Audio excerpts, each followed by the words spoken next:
Thank you, thank you, and good evening and welcome everyone. First, we just received a couple of hours ago a letter from Prime Minister Benjamin Netanyahu for the event. He was busy this week, so it's okay that it's a last minute.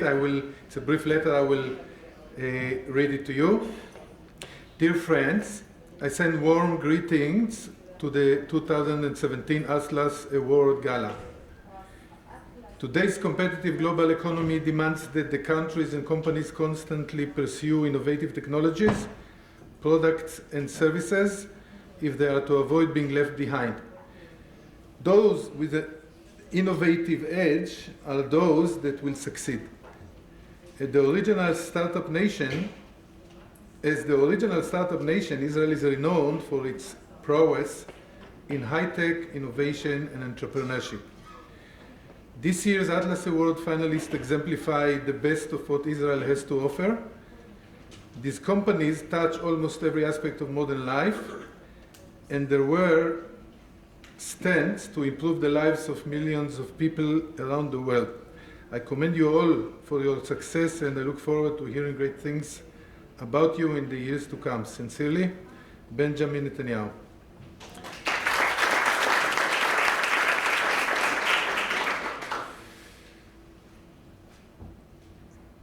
Dear friends, I was honored to chair the Atlas Award Prize Committee, initiated by the Ayn Rand Institute Center in Israel. I want to thank my fellow referees, Deloitte Innovation Tech, who helped the selection process and the data gathering, the marker who produced this event, and most importantly, Mr. Carl Berney and Mr. John Allison for supporting the center and making this award a reality.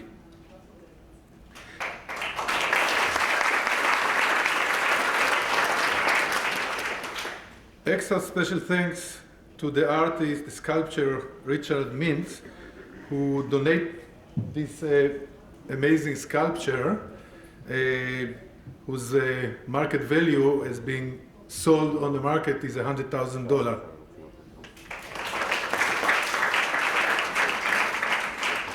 I guess in this crowd it's needless to explain the sculpture. As we know, the mystical Atlas who carries the world on his shoulders. These are the entrepreneurs who make the world go around. Also special thanks, this is a special announcement to Deloitte, who decided, who is, as you know, the global leader in accounting and advisory services, who decided to give the winner of the competition tonight free services valued 30,000 shekels in accounting and advisory services. Thank you. So entrepreneurs are the heart of our society. In the same way that the heart pumps blood and makes our livelihood possible, the entrepreneurs are the enablers to make our life, as we heard earlier from Shimon, to make our life better.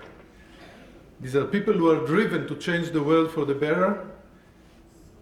We in Israel, the Jewish people, have a long tradition of trying to make the world a better place. It's so opportune that exactly next Wednesday we celebrate Shavuot, which is the holiday of getting the Ten Commandments on Mount Sinai. And the essence of the Ten Commandments is that God gave us the freedom to make our choices, to make the world a better place, and also the rules by how to do it, by respecting the property rights of our neighbor, by respecting the lives of our neighbor, by respecting the honor of our neighbors, and by dealing with integrity with each other with each other, לא תענה ברכה את שקר, like we heard earlier by Shimon. So it's no wonder that there is a big drive in Israel, the entrepreneurial drive, people who want to make the world a better place. It's sometimes a common misperception that entrepreneurs start companies in order to make money. The main drive of entrepreneurs is to make something valuable to other people. And those other people, as we heard earlier by Dr. Eckhuis, are all the stakeholders. If you have a product that people freely buy, it's valuable for them. They are willing to pay much more than $80,000 for a Tesla. It's a great deal for them. That's how we see lines of people waiting for a Tesla or an iPhone, etc. And it also makes money for the company. It makes the shareholders very rich. Now Tesla is worth more than General Motors, as we know. And it makes, obviously, the employees and all the other stakeholders happy and richer.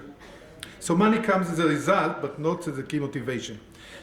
The unique aspect of the Atlas Award, as compared with other awards, it is that in the spirit of Ayn Rand objectivism, we try to base most of the weight of the prize on objective, measurable facts.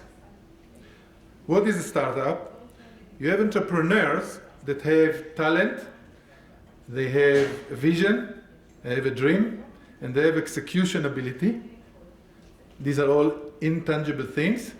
They take in capital and they create a successful company which is very valuable, as we explained, and particularly the economic value of such a startup is measured by the market by its valuation. If it's a private company, the valuation is how much investors are willing to pay for the company, to buy shares in the company. If it's a public company, it's the market price of the company.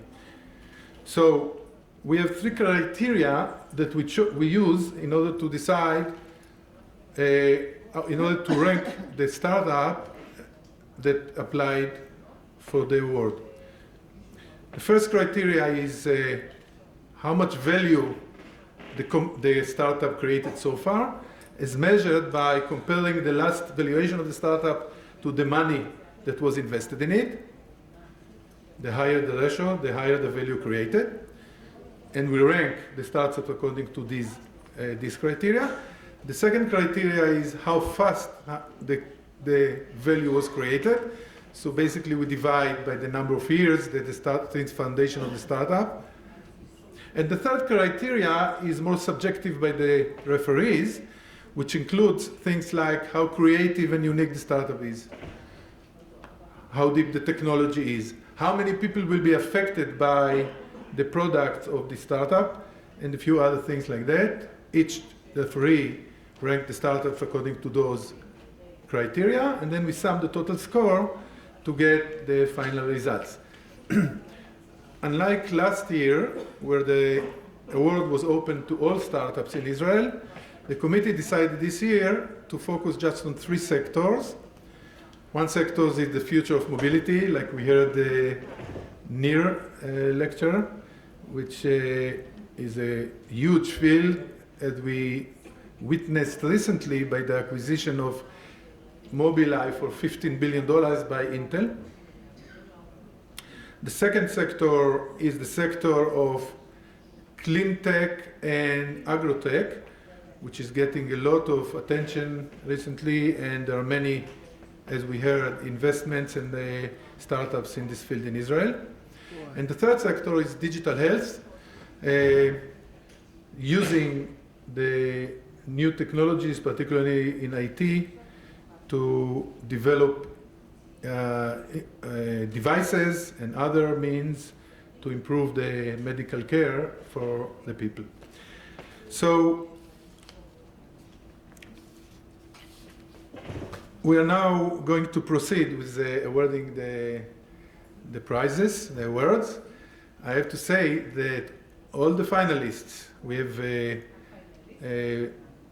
16 finalists, that made it to the last stage of ranking. All of these companies are amazing, successful companies, and it was quite difficult to choose between them. But finally, we arrived at, as I said, 2/3 of the weights were completely objective measures, and 1/3 was the subjective ranking by the referees. We arrived at pretty much close to unanimous opinion, so that's comforting to know. For the actual award ceremony, I want to invite, Carl is already here, John, Alberto is here, Boaz, Amit, and Nir to deliver the prize to the winning companies.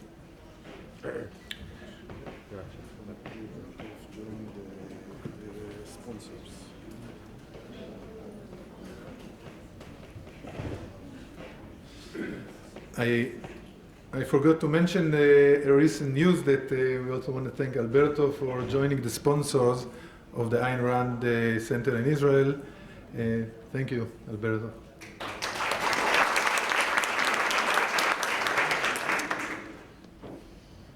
So you saw there all the finalist companies. We're going to start by the clean tech and food tech sector. We had six finalist companies in that sector. Green IQ, Finergy, Subplant, Equise, Crop, and who did I miss? Tipa. And the winner is Finergy. I want to call the founders of Finergy, Aviv Sidon, Dekel Sidon, and Arik Chassin, to the podium. Finergy is making an aluminum-based clean batteries.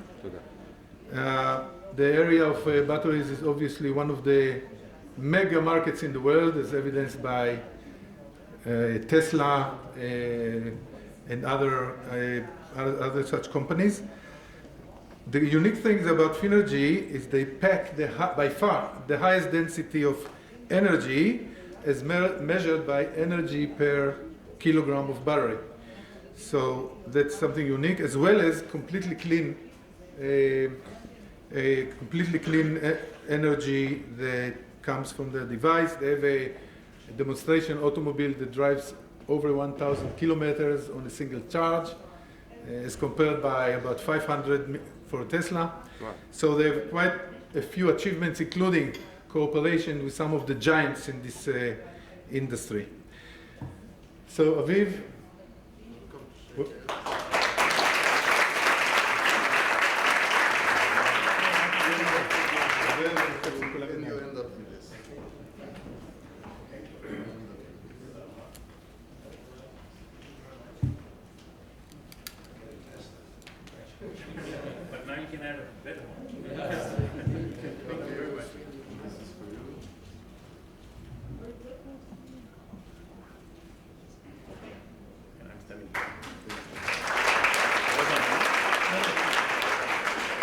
So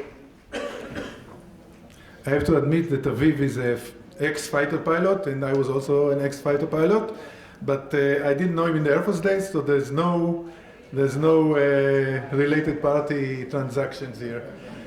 Are you using your batteries for airplanes? It actually makes a lot of sense. Okay, that makes sense. Okay, we move now to the mobility sector, and the winner is Autonomo.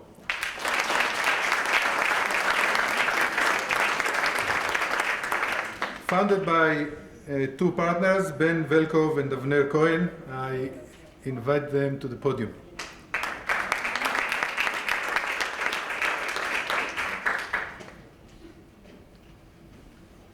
נתחיל משם, אני רק אגיד כמה מילים. Automobiles, as we know, are getting connected by the millions, and pretty soon by the hundreds of millions. Actually, there are 900,000 at 900 million cars in the world, like we heard from Nir.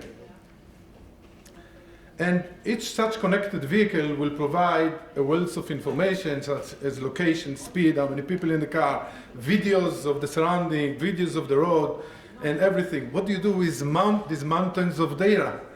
So they came up with the idea that there will be the marketplace, the depository of all such data, so that people, entrepreneurs, can develop application on this data that will provide value added to the car companies, to the consumers, to the supply chain. And basically they will do what Apple and Google are doing with Google Play and Apple, what is it called? iTunes. Yeah. They funded the company less than 2 years ago and very quickly became the leader in this field. They do 2 rounds of financing by some of the best names in the industry, and it looks like the company has a very, very promising future. The story of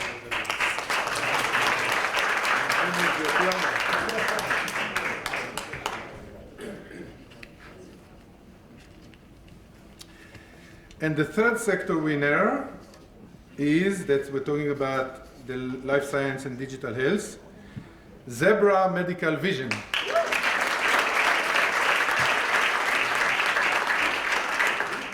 Zebra, actually, in the American, was founded by Eyal Gura, a serial entrepreneur, Eyal Toledano, and Elad Benjamin. Zebra uses AI, artificial intelligence, to allow to automate the detection of medical problems from various medical imaging data.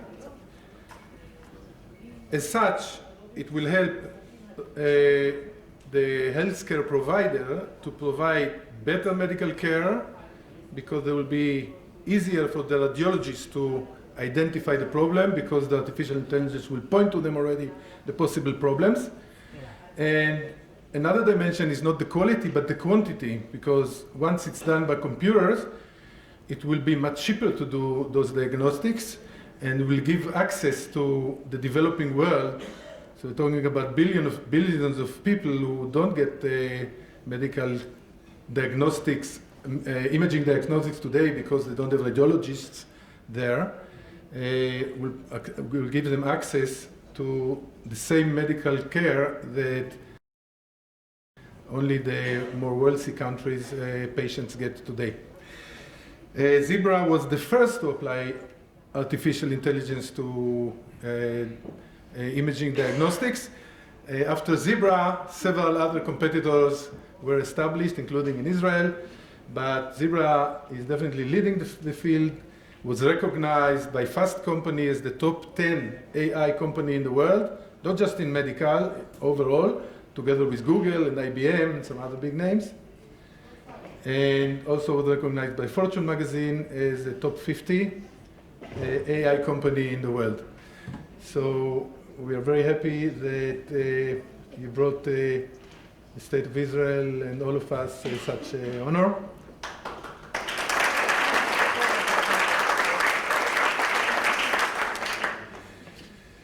So after choosing the winner in each category, the committee had to choose who is the overall winner, and that was even tougher. But after a lot of deliberation, we came to an unanimous decision, and Zebra Medical is the overall winner of the 2017 Atlas Award.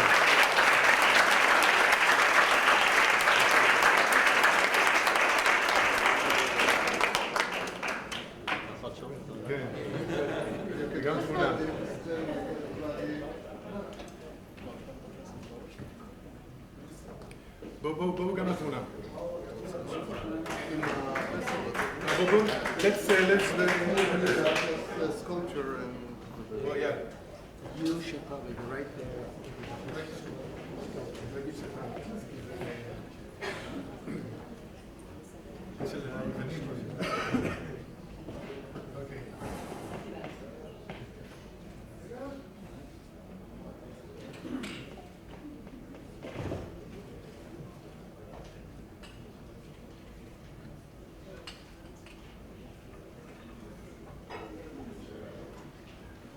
Thank you very much.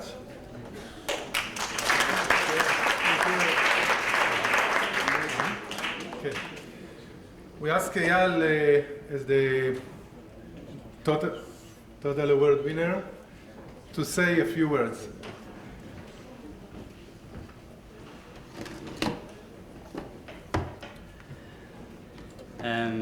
So thank you so much for everything, everyone.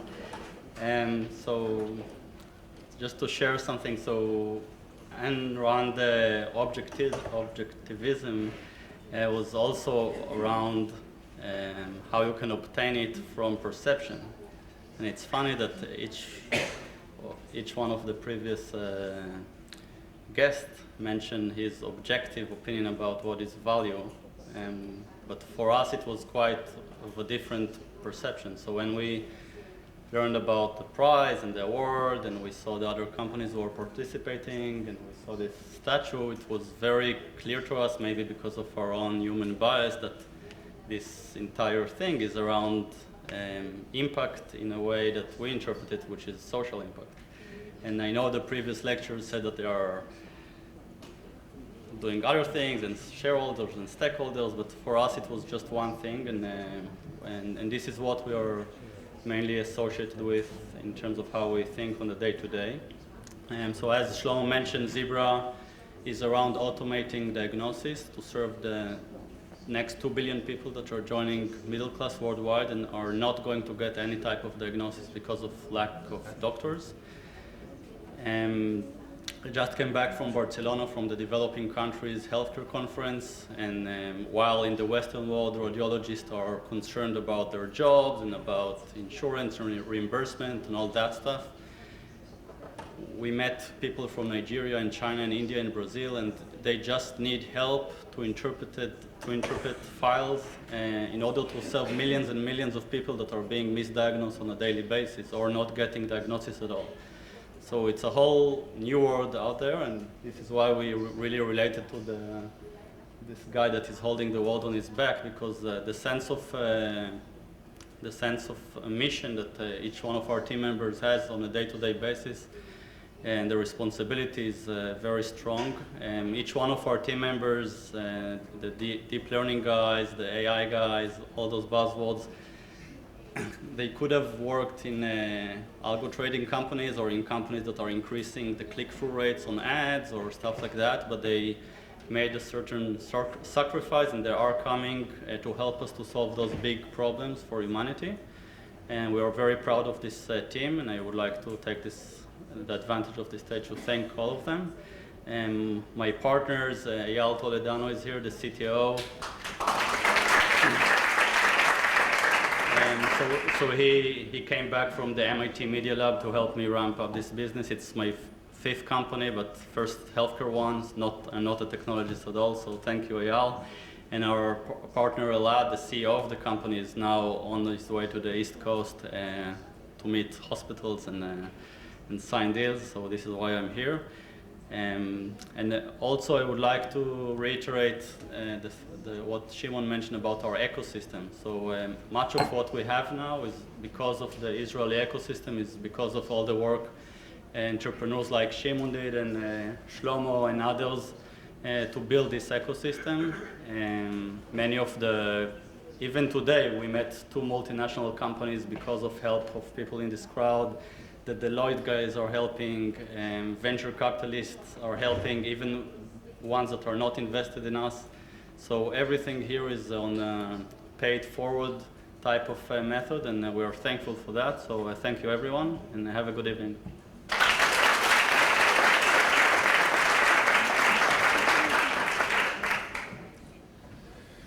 So Eyal, I'm very optimistic about the next 20 years of Startup Nation. Like, we finished 20 years, approximately, a little more. And the reason is people like Eyal or Shimon, when you're a first-time entrepreneur and IBM or Microsoft offers you to buy you for $100 million, and you can take home a few $1 million. So most entrepreneurs prefer one bird in the hand as opposed to 2 birds on the tree, how you say in English. In other words, and therefore, the first 20 years, we saw most of the startup companies being sold too early for relatively a low valuation. But now we have many repeat entrepreneurs like Eyal and Shimon and Nir Erez and Moshik over there and many others here, so that they don't have to sell to the first buyer. And even first-time entrepreneurs, we have now later stage funds that invest in companies and also buy secondary shares from the entrepreneurs if they want to continue and make the next Google or Tesla or whatever. So we'll see many more companies remain independent longer and establishing values in the billions as opposed to the hundreds of millions that we saw in the first go around. So all of you are interested in investing in Israel. Now it's a better time than 20 years ago, and there are other aspects to that, like Shimon said, it's the ecosystem, it's the management cadre of managers who manage global companies, and many other aspects we don't have the time to talk about. For the concluding remarks,